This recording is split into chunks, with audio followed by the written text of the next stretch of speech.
أعوذ بالله السميع العليم من الشيطان الرجيم بسم الله الرحمن الرحيم الحمد لله رب العالمين والصلاة والسلام على أشرف الأنبياء والمرسلين محمد وعلى آله وصحبه أجمعين اللهم ربنا ظلمنا أنفسنا وإن لم تغفر لنا وترحمنا لنكونن من الخاسرين اللهم نور قلوبنا بنور هدايتك كما نورت الأرض بنور شمسك أبدا أبدا اللهم طهر قلوبنا من النفاق وأعمالنا من الرياء وألسنتنا من الكذب اللهم أعز الإسلام والمسلمين اللهم انصر المجاهدين في كل مكان وفي كل زمان اللهم آمين اللهم آمين. Sidang jemaah dan juga sidang pendengar yang dikasihi oleh Allah Subhanahu wa taala, alhamdulillah, marilah sama-sama kita memanjat setinggi-tinggi kesyukuran kita kepada Allah yang telah memberi ruang masa, kelapangan masa kepada kita untuk kita duduk beberapa ketika mendengar hadis-hadis Rasulullah sallallahu alaihi wasallam, dan juga kita bersyukur kepada Allah Subhanahu wa taala yang mana Allah Subhanahu wa taala telah memilih kita di kalangan umatnya yang ramai di muka bumi ini sebagai orang yang mengetahui akan kebenaran Islam, meyakini bahawa tidak ada jalan yang selain daripada Islam untuk kejayaan dunia dan akhirat kita. Kita bersyukur kepada Allah Subhanahu wa taala, syukur yang tidak terhingga. Dengan nikmat Islam, iman yang ada pada kita ini, insya-Allah mudah-mudahan Allah Taala kekalkannya bersama dengan kita sehinggalah kita bertemu Allah Subhanahu wa taala dan dibangkitkan nanti bersama-sama dengan para salihin, para muttaqin, insya-Allah. Allahumma amin. Pada malam ini insya-Allah kita akan sambung perbincangan kita daripada bab wajib bersikap ikhlas dalam ilmu dan amal. Itulah kita masuk kepada hadis yang ke-36, ya, muka surat 118 daripada kitab Mastika Hadis. An Abi Sa'id bin Abi Fadalah radhiyallahu anhu 'an an-nabi sallallahu alaihi wasallam qala idza jama'a Allahu an-nasa li yawmil qiyamah ليوم لا ريب فيه نادى مناد من كان أشرك في عمل عمله لله أحدا فليطلب ثوابه من عند غير الله فإن الله أغنى الشركاء عن الشرك atau kama qala sallallahu alaihi wasallam. Hadis rawahu at-Tirmizi. Daripada Abu Sa'id bin Abi Fadalah radhiyallahu anhu, daripada Nabi sallallahu alaihi wasallam sabdanya, apabila Allah Subhanahu wa taala menghimpunkan manusia pada hari kiamat, pada hari yang tidak ada sebarang syak tentang tetap berlakunya, pada hari itu menyerulah malaikat penyeru, sesiapa mempersekutukan Allah dengan mana-mana makhluk dalam sebarang amal yang dikerjakannya kerana Allah, maka hendaklah ia meminta pahalanya daripada yang lain daripada Allah, kerana sesungguhnya Allah Ta'ala tidak menerima sama sekali akan sebarang amal yang dipersekutukan dia dengan makhluk yang lain. Hadis riwayat At-Tirmizi. Hadis yang ke-36 ini menerangkan tentang, pertama, peristiwa berhimpun di padang mahsyar. Yang kedua, keputusan perbicaraan masing-masing akan dihebahkan dalam perhimpunan itu. Huraiannya, di antara peristiwa-peristiwa yang akan ditempuh oleh setiap orang pada hari kiamat kelak ialah peristiwa berhimpun di padang mahsyar. Susah atau senang, susah senang atau berat ringannya kesusahan yang akan dirasai di situ ialah bergantung kepada amal masing-masing. Setelah puas menunggu, masing-masing pun dibicarakan, dihisab dan ditimbang amalnya. Kemudian diisytiharkan keputusan perbicaraannya itu. Tuan-tuan bapa dikasihi oleh Allah Subhanahu wa taala. Hadis ini Rasulullah sallallahu alaihi wasallam menjelaskan kepada kita bahaya ataupun buruknya orang yang beramal kerana manusia ataupun kerana makhluk. Dalam hadis ini menyebut di hari akhirat nanti Allah Subhanahu wa taala bila melihat hamba itu melakukan amal-amal yang sepatutnya menjadi amal soleh dekat dunia ini, tetapi dia buat bukan kerana Allah, kerana makhluk, kerana manusia, maka di hari akhirat nanti malaikat akan menyeru supaya apa? Supaya amal ataupun kerja yang dilakukan sewaktu dunia dulu yang bukan kerana Allah, di hari akhirat nanti cari orang-orang yang kamu mahukan kelebihan daripadanya, minta pahala daripada dia selain daripada Allah. Jadi kalau kita buat amal di dunia ni kerana makhluk, kerana pujian manusia, mahukan sanjungan manusia, bukan kerana Allah, di hari akhirat nanti kita disuruh mencari orang-orang yang kita mahukan pujian mereka, mahukan sanjungan mereka, mahukan kelebihan daripada mereka, cari pahala daripada mereka ini, bukan daripada Allah Subhanahu wa taala. Itulah seruannya, ya, yang disebut dalam hadis ini. Sebab apa? Sebab Allah Ta'ala tak terima amal yang dibuat kerana lain daripada Allah. Na'udzubillah tuan-tuan. Kadang-kadang setengah kita ni amal soleh banyak, bagus, baik, tetapi bukan kerana Allah, kerana manusia. Buat sesuatu kerana manusia, sanjungan manusia. Di hari akhirat nanti, na'udzubillah min zalik, orang yang melakukan amal seumpama ini diseru supaya carilah kelebihan pahala daripada mana-mana orang yang kamu mahu sanjungan, kamu buat sesuatu kerana dia dekat dunia dulu. Allah tak terima amalnya. Nak cari di mana tuan-tuan? Manusia yang penuh masing-masing sibuk dengan diri masing-masing, tak fikir dah orang ni. Hari tu berpisah, anak beranak, adik beradik, keluarga, mak ayah, tak ada dah, masing-masing fikir diri je, ya? Itu yang digambarkan dalam Al-Quran. Jadi akhirat nanti pergi cari, kata Allah dalam hadis disebut, pergi cari mana orang yang kamu nak sanjungan, mana orang yang kamu mahu kelebihan daripada dunia, masa dunia dulu, pergi cari, ambil pahala daripada dia, bukan daripada Allah. Hadis ini Rasulullah sallallahu alaihi wasallam menerangkan bahawa pada saat itu malaikat akan menghebahkan kepada umum sesiapa yang melakukan syirik, yakni mempersekutukan mana-mana makhluk dengan Allah dalam amalnya. Hendaklah ia meminta balasannya kepada makhluk itu, kerana Allah Ta'ala tidak menerima sama sekali akan sebarang amalan syirik. Jadi bila kita buat amal dekat dunia ni bukan kerana Allah, maka kita telah syirik dari sudut mengharapkan balasan makhluk selain daripada Allah. Ada gabungan tujuan di situ lain daripada Allah, maka di hari akhirat Allah Ta'ala tak terima amal kita. Na'udzubillah. Ya, cari pahala daripada dia.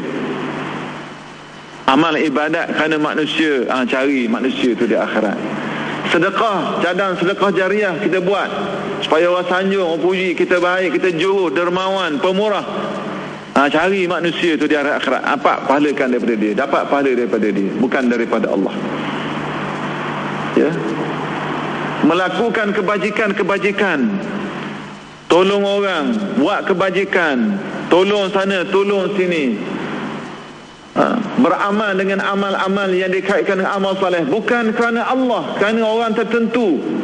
Di hari akhirat diperintahkan pergi cari mana orang hakmu nak cari keradaan mereka di dunia dulu, cari mereka ini, dapatkan balasan daripada dia. Allah Ta'ala tak terima, tuan-tuan. Kita baca minggu lepas bagaimana orang yang baca Quran supaya digelar qari, orang yang sedekah supaya digelarkan sebagai dermawan, orang yang mahukan mati syahid supaya disanjung sebagai pahlawan, orang hebat, orang berani. Semuanya di hari akhirat malaikat suruh cari siapa yang kamu nak sanjungan itu, dapatkan pahala daripada dia. Nak cari di mana, tuan-tuan? Na'udzubillah. Pada ketika itu orang-orang yang bersalah akan menyesal, tetapi sesal kemudian tidak ada gunanya. Maka wajiblah dibersihkan segala amal, segala amalan dari tujuan yang lain daripada mengharapkan redha Allah Subhanahu wa ta'ala. Jadi kata pengarang penutup dalam membicarakan hadis yang ke-36 ini, maka dia kata, bila kita buat amal, bersihkan diri kita, bersihkan hati kita daripada apa? Amal-amal yang bertujuan lain daripada mengharapkan redha Allah. Kalau tak di hari akhirat, macam dalam hadis tadi, malaikat perambak kita, na'udzubillah, pergi cari manusia-manusia yang kamu nak redha mereka kat dunia dulu, pergi cari sekarang. Sebab tu kita kena sentiasa bersihkan hati. Kena tajdidun niyah, kena sentiasa memperbaharui niat dalam amal kita kerana Allah. Sebab bisikan-bisikan jahat, mahukan sanjungan, mahukan kelebihan dunia, mahukan dilihat seorang yang hebat, mahukan kita disebut-sebut sebagai manusia yang dermawan, manusia yang pemurah. Ini bisikan-bisikan yang sentiasa mengganggu amal-amal kebajikan, amal-amal soleh, ibadat-ibadat yang kita buat dekat dunia ni. Ini bisikan. Maka kembalilah kepada Allah, istighfarlah kepada Allah, isti'adzahlah, mohonlah perlindungan dengan Allah Subhanahu wa ta'ala daripada bisikan-bisikan syaitan yang jahat ini. Ikhlaskan kerana Allah. Sebab kalau tak bersihkan daripada sifat-sifat ini, mahukan sanjungan, mahukan kemuliaan, mahukan dilihat sebagai orang yang hebat, seorang yang mulia, seorang yang dikira seorang yang kuat amal ibadatnya, seorang yang alim. Kalau ini keadaannya di hari akhirat, kita mendapat nasib yang sangat buruk. Tidak mendapat ganjaran, tidak mendapat perhatian di sisi Allah Subhanahu wa ta'ala. Itu hadis ke-36. Kita masuk kepada hadis 37, dan hadis ini adalah hadis yang terakhir dalam bab ini. An Abi Umamah radhiyallahu anhu qala jaa rajulun ila Rasulillah sallallahu alaihi wasallam faqala ara'aita rajulan ghaza yaltamisul ajra والذكر ما له فقال رسول الله صلى الله عليه وسلم لا شيء له فأعادها 3 مرار ويقول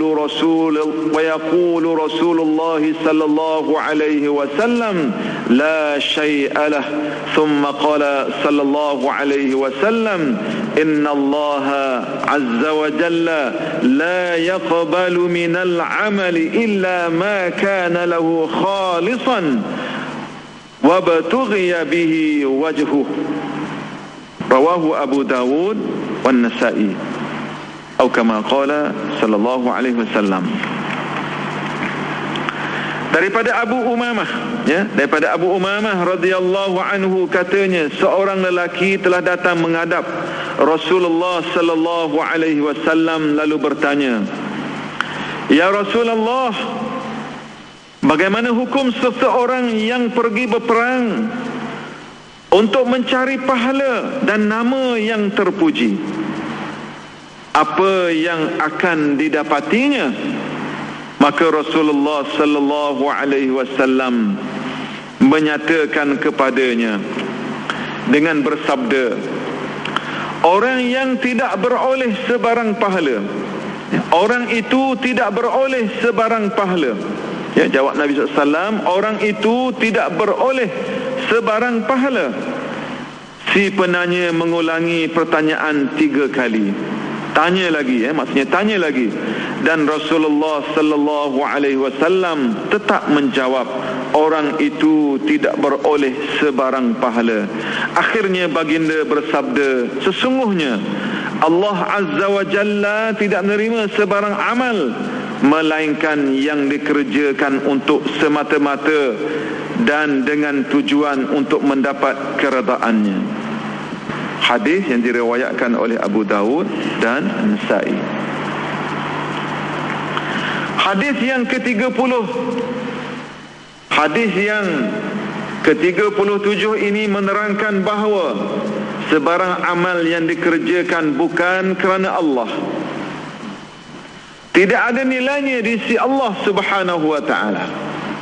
Huraiannya, sesuatu amal yang dikerjakan walau seberapa besar dan tinggi nilainya pada anggapan manusia, belum tentu ada nilainya di sisi Allah untuk mendapat balasan pahala pada hari akhirat nanti.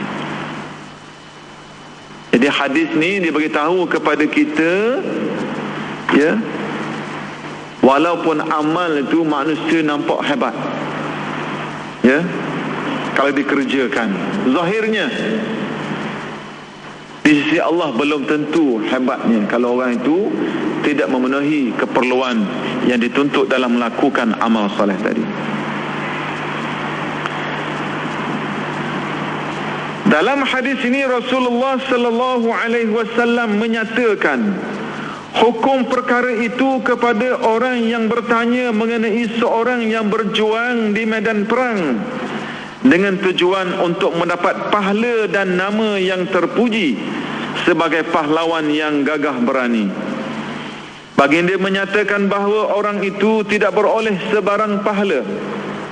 Baginda menegaskan jawabnya itu sebanyak 3 kali sambil menerangkan sebab amal itu yang pada zahirnya dipandang tinggi nilainya, tetapi pada hakikatnya tidak mendapat sebarang pahala kerana ia dikerjakan bukan kerana Allah semata-mata, sedang Allah Subhanahu wa taala tidak menerima melainkan amal bakti yang dikerjakan dengan ikhlas kepadanya.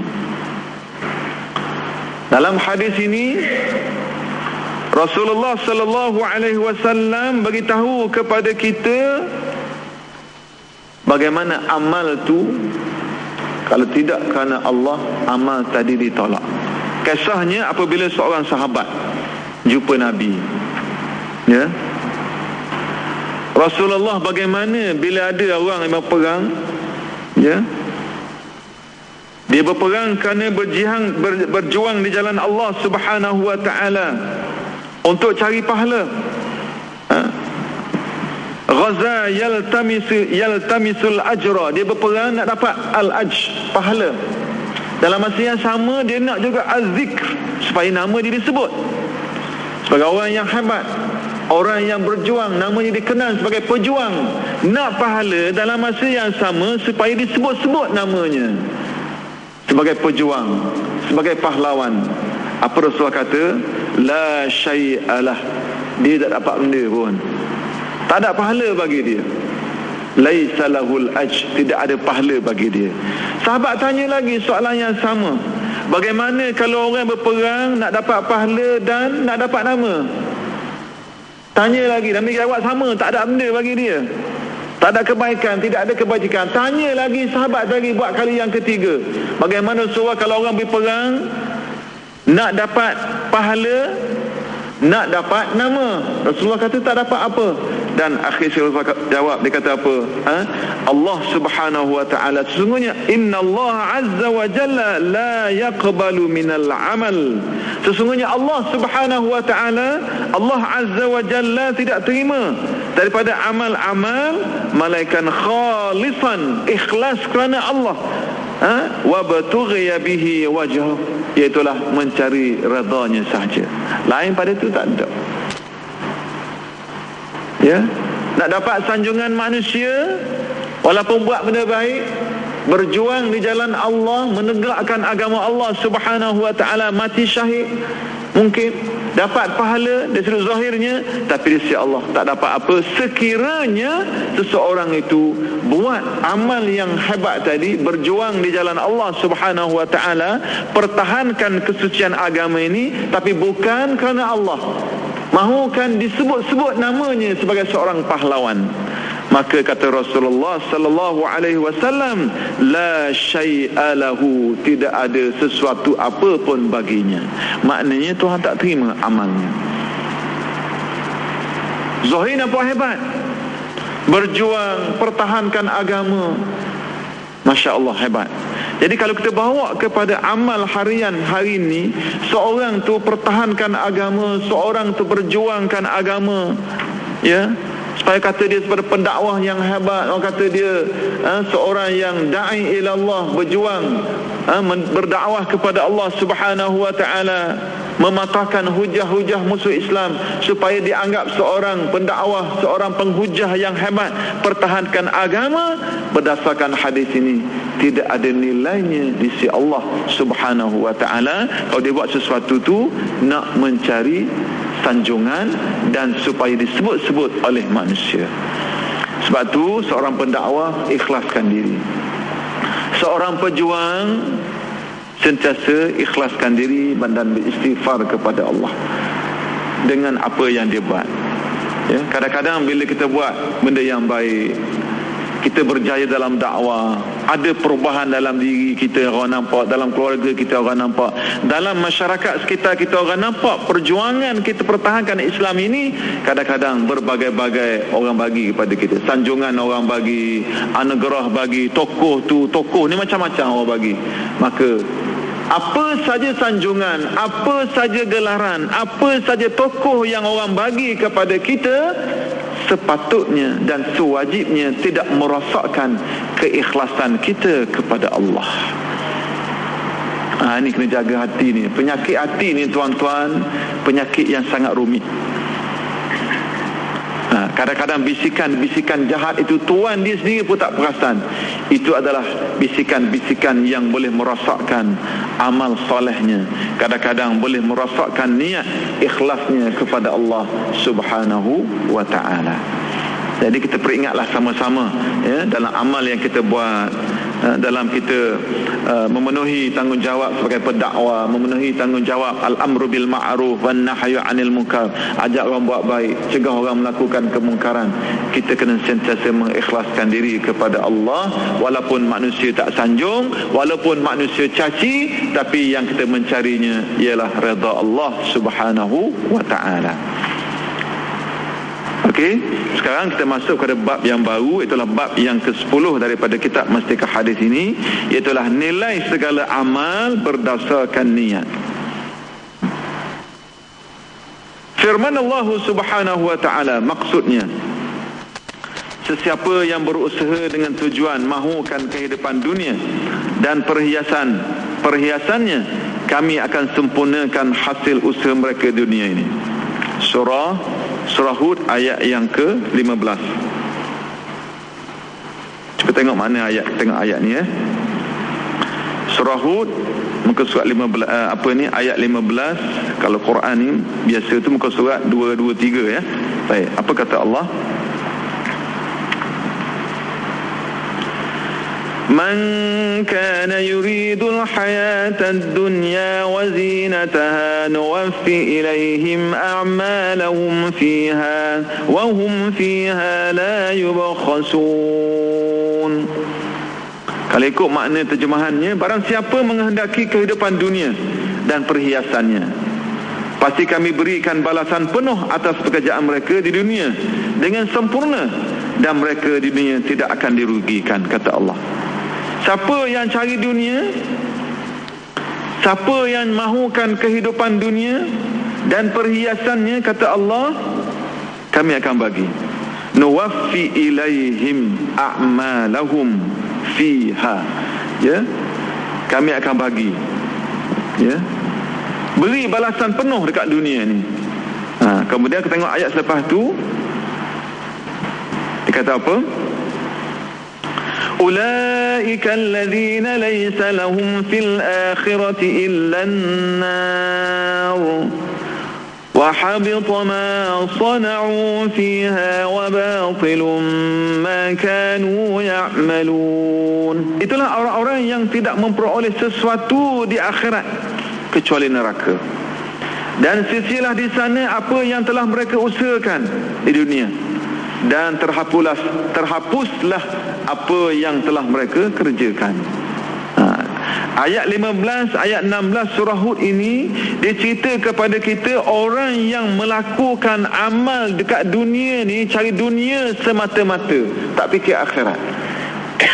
Maka Allah akan bagi kepada dia dengan penuh kesempurnaan. Dia sungguh dapatlah dunia ni dengan penuh kesempurnaan. Ya? Dan kata Allah, di dunia ni wahum fiha la yubkhasun, wahum fiha la yubkhasun. Dekat dunia ni dia tidak dirugikan. Dapatlah dia nak apa? Mungkin sanjungan, mungkin kemuliaan, mungkin ganjaran, dapat. Tapi di hari akhirat, kata Allah dalam ayat ke-16, ulaikal ladzina laysa lahum fil akhirati illa an-nar. Di hari akhirat nanti, itulah orang-orang yang tidak dapat benda pun di hari akhirat melainkan an-nar, neraka Allah Subhanahu wa ta'ala. Dunia tak dapat kebaikan, akhirat dihumban dalam neraka. Na'udzubillah. Wa habita ma sana'u fiha wa batilun ma kanu ya'malun. Dan dikata, sia-sialah di sana apa yang telah mereka usahakan di dunia, dan terhapuslah apa yang telah mereka kerjakan. Ini berkait dengan buat amal. Kalau betul-betul bukan kerana Allah, dunia bolehlah apa yang dia nak, tapi akhirat tidak dinilai, tidak dipandang oleh Allah Subhanahu wa ta'ala. Bukan setakat tu, bahkan dihumban dalam neraka Allah. Ya, na'udzubillah min zalik.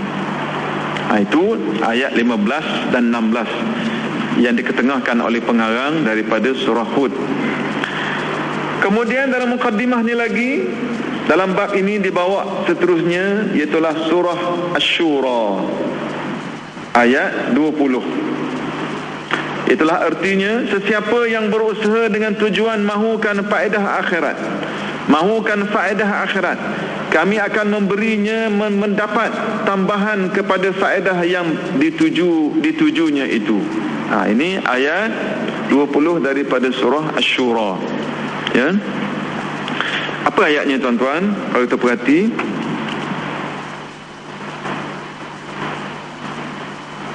Allah sebut dalam ayat ini, man kana yuridu harsal akhirah, man kana yuridu harsal akhirati nazid lahu fi harsihi نزد له في حرثه ومن كان يريد حرث الدنيا نؤته منها وما له في الآخرة من نصيب. Sesiapa yang hendakkan keuntungan di hari akhirat, man kana yuridu harsal akhirah nazid lahu fi harsihi, kami akan tambah keuntungannya baginya.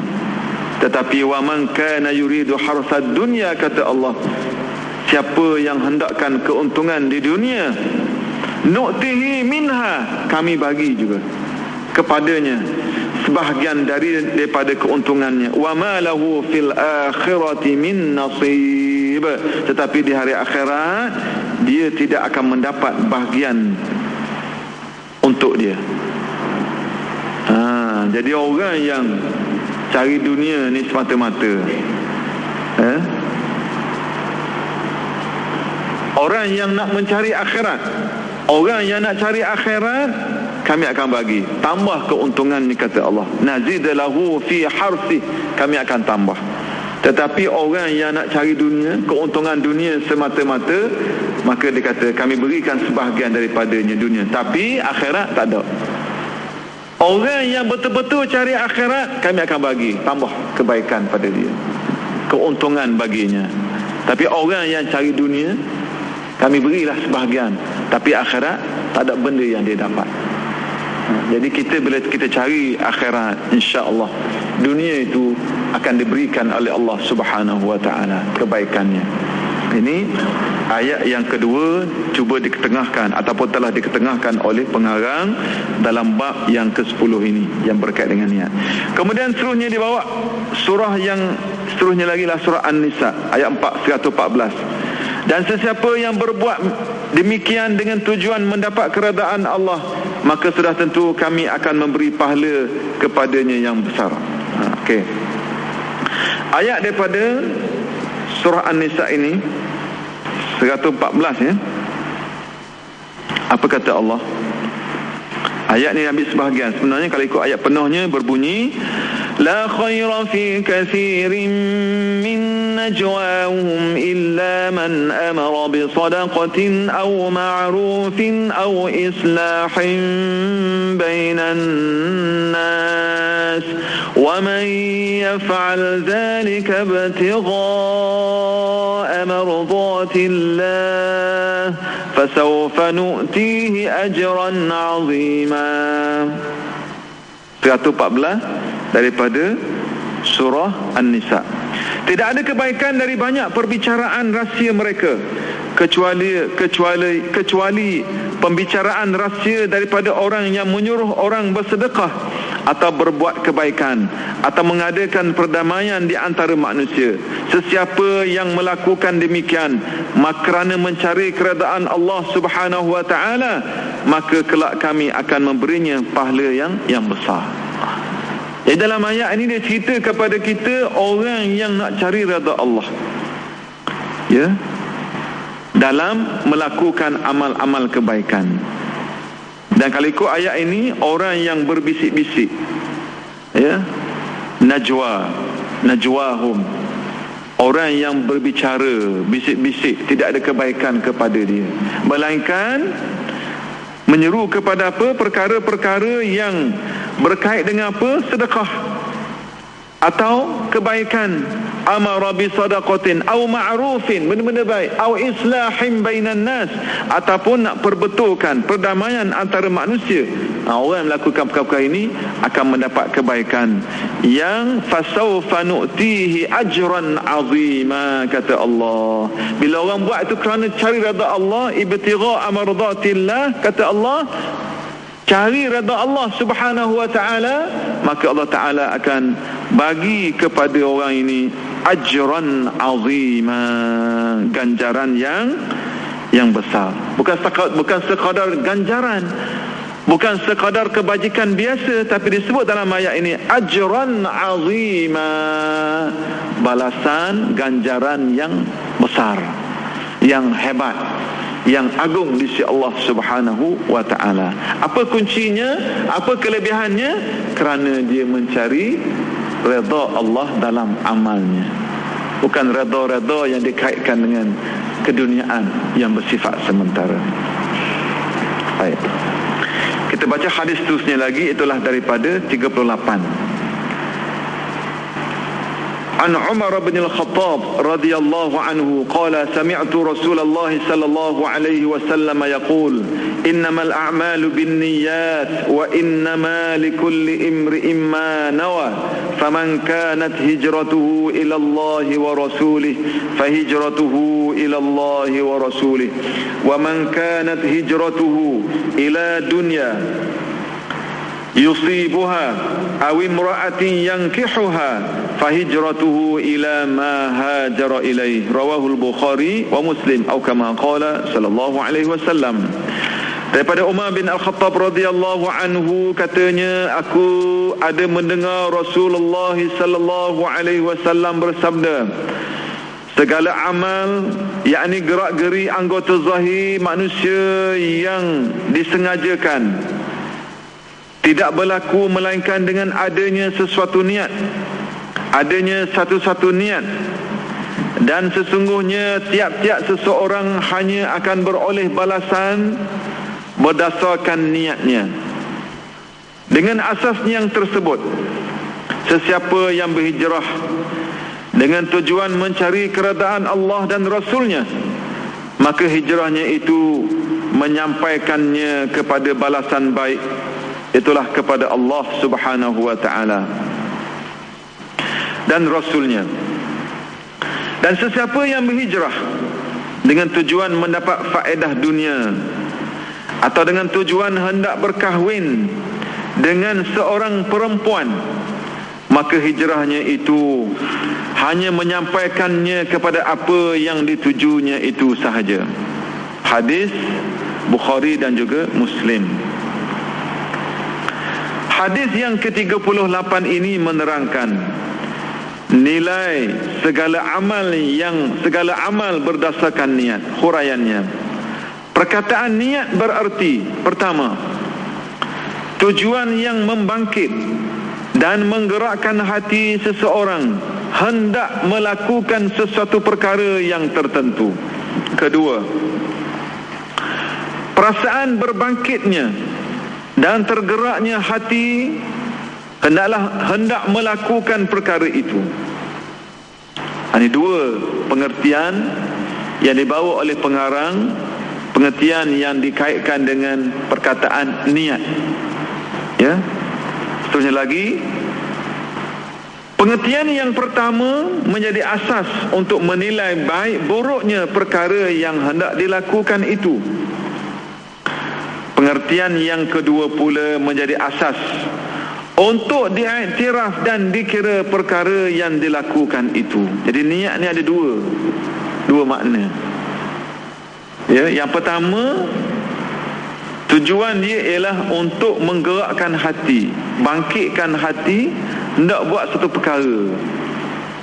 Mari niat, ada niat, maka kita gerak dia. Bila adanya niat, kita akan buat sesuatu. Kalau tak ada niat, kita akan buat.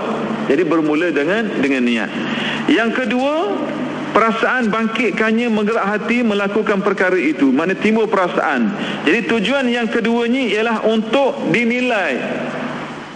Apa yang kita buat itu diiktiraf, perkara itu diterima, perkara itu dikira sebagai perkara yang diterima oleh Allah ataupun tidak, bergantung pada niat juga. Jadi niat ni dia boleh menggerakkan seorang melakukan sesuatu, dan niat ni juga boleh menjadikan seorang itu diiktiraf amalnya ataupun ditolak amalnya, bergantung kepada niat. Ya. Kemudian apa disebut lagi oleh pengarang? Tiap-tiap satu perbuatan atau amal yang dilakukan oleh seseorang tak dapat tiada didorong oleh niatnya. Dengan sebab itu maka tiap-tiap amal yang baik dan yang buruk dinilai berdasarkan niat orang yang melakukannya. Cara menilai yang demikian menjadi asas bagi segala amal dalam Islam. Jadi niat ni dia boleh gerak orang tu untuk buat sesuatu, melakukan sesuatu. Dalam masa yang sama, niat tu juga bukan sekadar dia melakukan sesuatu, tapi dinilai oleh Allah Subhanahu wa ta'ala amal dia tadi itu diterima ataupun ditolak, kerana Allah ataupun kerana yang lain. Ada nilaiannya. Dia gerakkan seorang untuk buat sesuatu, beramal, dalam masa yang sama dinilai amalnya tadi kerana Allah ataupun tidak, bergantung niat juga yang dilakukan oleh seseorang.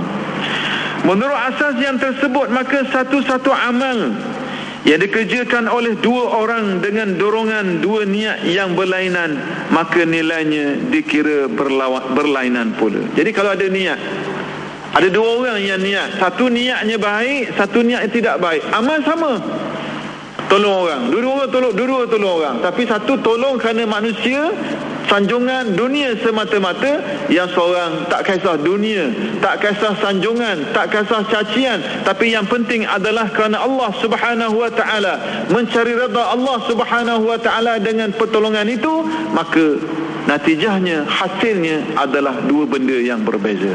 Satu diterima oleh Allah, yang mencari redha Allah. Yang kedua, ditolak oleh Allah amalnya kerana dia mencari redha manusia, dia mahukan sanjungan manusia. Jadi maknanya dua orang yang buat, satu kerana Allah, satu kerana manusia, kerana dunia, maka natijahnya ataupun hasilnya adalah berlainan antara satu sama lain. Itu penting. Niat itu dinilai oleh Allah. Sebab tu dalam Al-Quran banyak ayat-ayat cerita tentang mukhlis, orang yang ikhlas. Khalisan liwajhillah, ikhlas kerana mencari redha Allah Subhanahu wa taala. Kita dituntut dan sentiasa sepatutnya mentajdidkan niat kita, perbaharui niat kita, ingatkan diri kita bahawa amal kita ini akan diterima, akan ditolak oleh Allah bergantung kepada niat. Zahir semua orang nampak molek. Sebab tu amal niat inilah amal qalb, amal hati. Kita dengan Allah saja, orang lain tak tahu. Teruk sangat baru nampak, tapi kalau sikit-sikit tak nampak. Kalau mahu sangat sanjungan manusia, mahu sangat kelebihan yang ada pada manusia, kalau melampau sangat baru nampak. Macam mana? Bila orang tak puji, marah. Bila orang tak bagi sesuatu, marah. Nampak keikhlasan itu tidak ada pada orang yang melakukan kebaikan tadi. Jadi kata pengarang, niat ini bergantung comel tak comel dan dilihat kepada hasilnya. Benda yang sama dilakukan oleh dua manusia, satu diterima oleh Allah, satu ditolak oleh Allah kerana niat yang tidak ikhlas. Satu ikhlas, satu tidak ikhlas. Satu diterima, satu ditolak oleh Allah Subhanahu wa ta'ala. Bagi menjelaskan keadaan asas ini, asas itu, Rasulullah sallallahu alaihi wasallam bersabda menerangkan amal berhijrah sebagai contoh. Hijrah dari Mekah ke Madinah pada masa itu adalah diwajibkan atas orang-orang Islam. Dalam pada itu, amalan berhijrah itu diberi nilaian yang berlainan dengan sebab berlainan niat orang yang melakukannya, sebagaimana yang ternyata daripada sabda baginda dalam hadis ini. Jadi dikata Rasulullah cerita dalam hadis ini keadaan dua manusia yang melakukan hijrah ketika disyariat ataupun diwajibkan hijrah daripada Mekah ke Madinah kerana mempertahankan agama, menjaga kesucian agama, beralih tinggal duduk di Mekah itu pergi ke Madinah. Tujuannya apa? Bukan nak cari keselesaan dunia, bukan nak cari kemewahan dunia, tapi tujuannya ialah untuk menyelamatkan akidah, menyelamatkan agama. Bila diperintahkan oleh Allah Subhanahu wa taala supaya berhijrah ke Madinah Al-Munawwarah di kalangan orang Islam, di kalangan para sahabat. Ada di kalangan sahabat yang berhijrah itu, berpindah daripada Mekah ke Madinah itu, betul-betul menuntut ganjaran dan pahala, dan betul-betul dia buat itu kerana Allah, perintah Allah dan Rasulnya. Ada sahabat dia pergi ke Madinah itu, daripada Mekah ke Madinah hijrah bersama-sama orang lain, buatan zahirnya sama, tapi dia pergi itu bukan kerana Allah. Berdasarkan hadis dia kata apa? Lidunya yusibuha, dunia, dia pergi itu kerana dunia yang dia nak. Awim ra'atin yankihuha, ataupun ada perempuan yang dia mahu kahwin. Amal zahir hijrah belaka, tapi hak dalam Allah yang tahu. Jadi sebab itulah bila berlaku hijrah, ada beberapa golongan. Golongan yang betul-betul menyahut perintah Allah dan Rasul, hijrah itu lillahi wa rasulih. Tapi ada golongan yang hijrah kerana urusan-urusan dunia. Madinah terkenal dengan pusat perniagaan, bisnes. Dan ada di kalangan yang hijrah itu perempuan-perempuan yang berhijrah ke Madinah, ada yang dah ada sana, ada yang baru hijrah, dan ada lelaki-lelaki yang kita baca nanti dia hijrah itu kerana nak kahwin perempuan yang ada di sana, bukan kerana Allah, bukan kerana menyahut seruan Allah kerana Rasulnya. Itu yang disebut dalam hadis ini. Sebab tu dia kata awim mura'atin yang kihuha, ataupun ada perempuan yang dia nak kahwinkannya. Kemudian pengarang menceritakan soal niat. Saya rasa kita berhenti setakat ni dulu. Mudah-mudahan Allah Subhanahu Wa Taala menjadikan kita orang yang niatnya sentiasa ikhlas kepada Allah dalam amal soleh kita. Sebab kalau kita fikir, kita renung betul-betul, kalau kita buat amal ni tidak kerana Allah, maka amal kita ditolak. Bukan setakat ditolak, di hari akhirat nanti kita humban dalam neraka Allah Subhanahu Wa Taala. Sebab apa? Kita melakukan syirik, menduakan Allah dalam mencari redha. Bukan cari redha Allah, tapi redha manusia. Na'udzubillah. Mudah-mudahan Allah Ta'ala terima amal kita semua dan sentiasa ikhlas dalam melakukan kebaikan, amal soleh, menjaga hubungan dengan Allah, hubungan manusia ini ikhlas kerana Allah. Dan insya-Allah di hari akhirat nanti kita akan mendapat sebaik-baik ganjaran dan sebaik-baik balasan keikhlasan yang kita lakukan insya-Allah. Jadi mudah-mudahan Allah Ta'ala terima amal kita dan memasukkan kita di kalangan orang-orang yang mukhlisin, orang-orang yang ikhlas kepada Allah Subhanahu Wa Ta'ala. Wallahu a'lam. Aqulu qouli hadza wa astaghfirullahal azim li wa lakum. Wassalam.